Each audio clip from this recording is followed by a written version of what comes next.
CM साहब को किया गया था, उस समय राज्य सरकार के मुखिया से भी ये कहा गया था कि हम बच्चों की जो सुविधा है इसको मद्देनजर रखते हुए वन टाइम रजिस्ट्रेशन को अतिशीघ्र लॉन्च करने वाले हैं।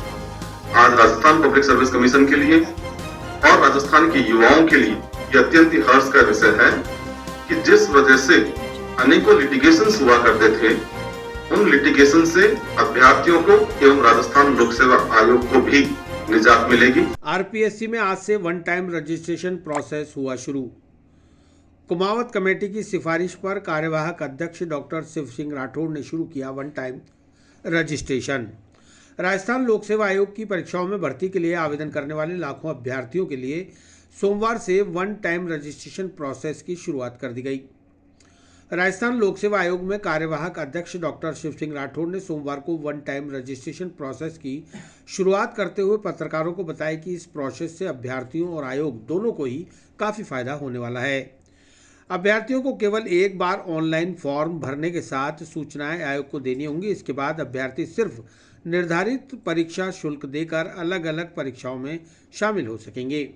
गौरतलब है कि सरकार ने आरपीएससी के पूर्व अध्यक्ष एमएल कुमावत की अध्यक्षता में उच्च स्तरीय कमेटी का गठन किया था।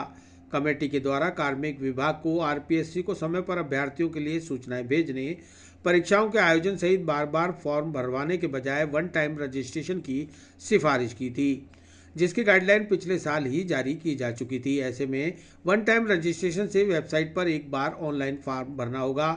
नाम, जन्मतिथि, माता पिता का नाम, शैक्षणिक योग्यता, अन्य सूचनाएं देनी होंगी। आरपीएससी में रजिस्ट्रेशन के बाद एक यूनिक नंबर मिलेगा।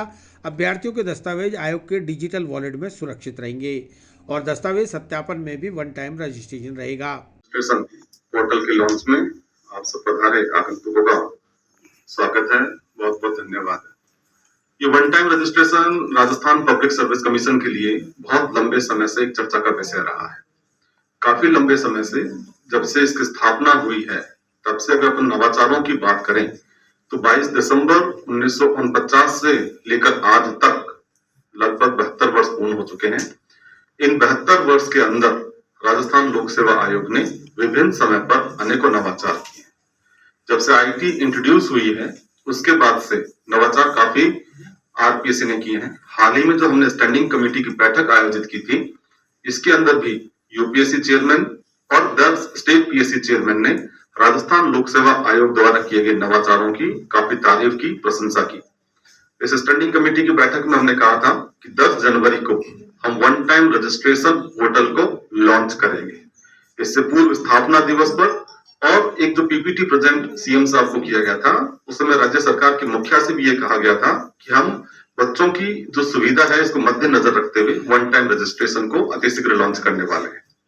आज राजस्थान पब्लिक सर्विस कमीशन के लिए और राजस्थान के युवाओं के लिए यह अत्यंत ही हर्ष का विषय है कि जिस वजह से अनेकों लिटिगेशंस हुआ करते थे, उन लिटिगेशन से अभ्यर्थियों को एवं राजस्थान लोक सेवा आयोग को भी निजात मिलेगी।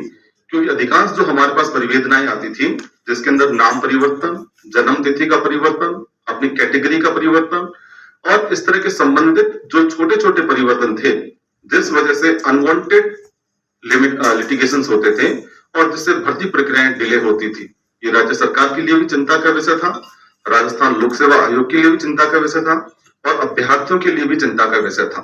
इन सब चीजों की निजात के लिए आईटी डिपार्टमेंट काफी लंबे समय के संघर्ष के बाद इस स्तर पर पहुंचा कि हम इसको आज लॉन्च कर पा रहे हैं। आज लॉन्च होने के बाद जब बच्चा रिक्रूटमेंट पोर्टल पे जाएगा और एसएसओ आईडी के बाद ये वन टाइम रजिस्ट्रेशन पे जब आएगा, तभी वह राजस्थान पब्लिक सर्विस कमीशन की विज्ञापित परीक्षाओं में आवेदन कर पाएगा। जो वन टाइम रजिस्ट्रेशन होगा, इस वन टाइम रजिस्ट्रेशन के अंदर बच्चे का नाम, उसकी जन्म तिथि, उसकी कैटेगरी, उसके फादर्स नेम जैसी जो सामान्य जानकारी है जो प्रत्येक फॉर्म में भरी जाती है, वो इसके अंदर भरी जाएगी और उसके बाद उसको ओटीपी मिलेगा और ओटीपी मिलने के बाद वो वेरीफाई करेगा मैंने जो जानकारी भरी है सब सत्य जानकारी भरी है